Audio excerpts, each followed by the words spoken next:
It was funny to think that just a year ago I sat in that Knightsbridge pub actually planning to murder her. Ray Milland was one of Hollywood's most versatile and enduring leading men, with a career spanning over 5 decades. No matter what genre he was given or what part he was playing, Milland brought a sense of intelligence and charm to every role. While he may not always be the first name that comes to mind when discussing classic Hollywood legends, his fantastic body of work speaks for itself.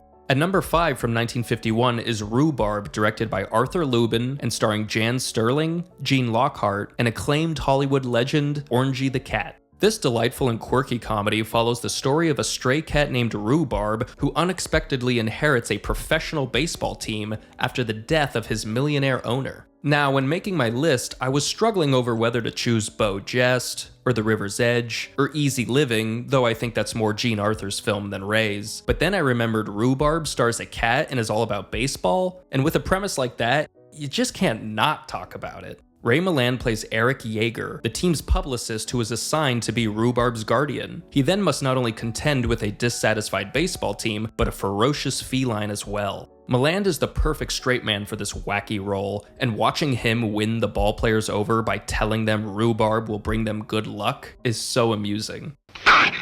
Hey, he bit me. Didn't hurt though, did it?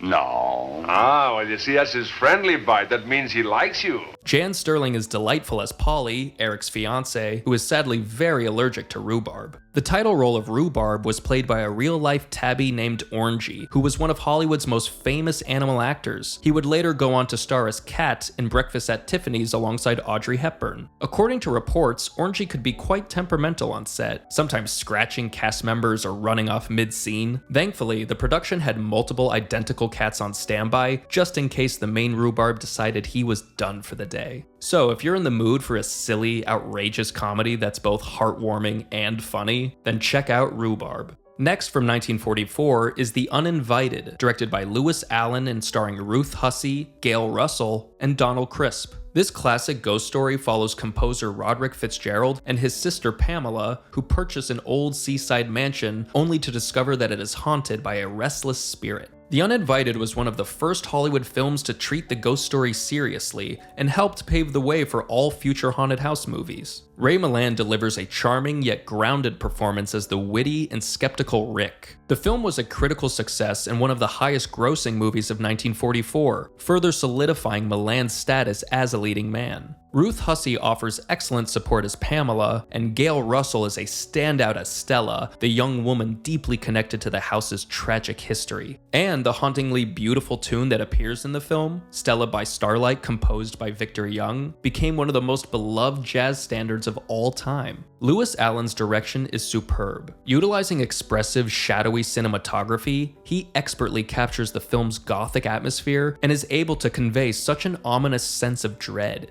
Another interesting note is that the ghostly apparitions seen in the film were created using a combination of soft lighting, double exposures, and an ethereal mist effect that was considered advanced for its time. The Uninvited was a pivotal film in Ray Milland's career, and it remains a landmark ghost story to this day thanks to its eerie atmosphere and great performances. If you love classic horror or haunted house stories, then go watch this film.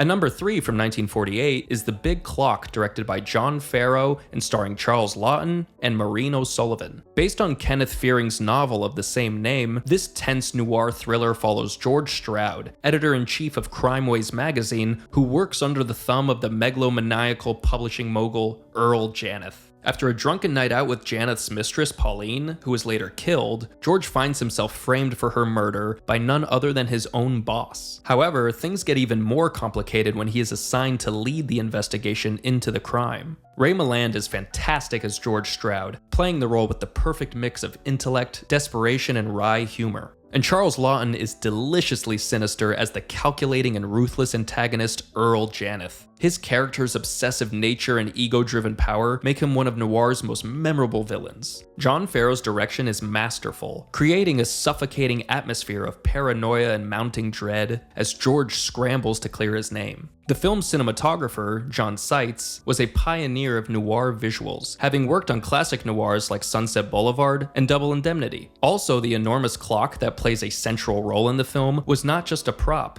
it actually worked. The massive set piece was designed for realism, and its ominous sound is not only a great thematic element, but it adds so much to the film's suspense. So, with its nail-biting script and incredible performances, it makes The Big Clock a must-watch for any fan of thrillers or film noirs. Next from 1954 is Dial M for Murder, directed by Alfred Hitchcock and starring Grace Kelly, Robert Cummings, John Williams, and Anthony Dawson. Adapted from Frederick Knott's hit play, the film follows Tony Wendis, a retired professional tennis player who discovers his wife is having an affair. So, like any normal, sane husband would do, he intricately plans to murder her and inherit all her wealth. What unfolds is a suspenseful and cunning game of deception and survival. Alfred Hitchcock is, of course, a master of suspense, and here, like in Rope, he is able to create an engulfing sense of tension and dread from just one single location. Other than the amazing courtroom sequence, we pretty much remain in the couple's apartment for the whole film.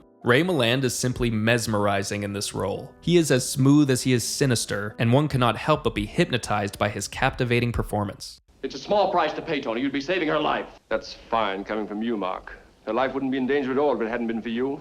It's because of her association with you that she lost the sympathy of the jury. Grace Kelly is radiant as Margot, and John Williams steals every scene he's in as Chief Inspector Hubbard. What makes Dial M for Murder such a gripping story is how it builds tension through conversation, subtle body language, and psychological manipulation. One of the most fascinating aspects of Dial M for Murder is that it was originally shot in 3D. The early 1950s saw a brief 3D craze, and Warner Brothers insisted Hitchcock use the technology to make the film more commercially appealing. However, by the time the film was released, the 3D trend had faded, and Dial M for Murder was mostly distributed in standard 2D. Overall, Dial M for Murder is not only one of Hitchcock's finest pictures, but a significant moment in Ray Milland's career and a highlight of his body of work. And finally, at number 1 from 1945 is The Lost Weekend, directed by Billy Wilder and starring Jane Wyman, Doris Dowling, and Howard Da Silva. Adapted from Charles R. Jackson's novel of the same name, this groundbreaking drama follows alcoholic writer Don Burnham as he spirals into a self-destructive binge over the course of one weekend. Before The Lost Weekend, alcoholism was rarely portrayed with the stark realism seen here, which is why the film became a cultural touchstone due to its unflinching and sympathetic look at alcoholism. Billy Wilder's direction is magnificent, pulling no punches in depicting Don's struggle with his tragic illness. One interesting detail is that the eerie, wavering sound effect used during the withdrawal and hallucination scenes was created with a theremin, which adds an almost nightmarish quality to Don's predicament. Ray Milland delivers a career-best performance, capturing every ounce of Don's charm, desperation, and torment. It shrinks my liver, doesn't it, Ned?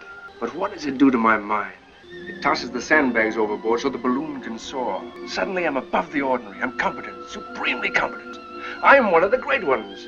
To prepare for the role, Milland spent time in a real alcoholic ward at Bellevue Hospital in New York. He even went on a starvation diet to look more gaunt and weak in the film's later scenes. His portrayal earned him a well-deserved Academy Award for Best Actor. But that's not all. The film also won Best Picture, Best Director, and Best Screenplay, making it one of the most celebrated films of its time. If you've never seen The Lost Weekend, it remains as powerful today as it was in 1945. And it is not only one of the greatest films about addiction, but the finest performance in Ray Milland's career.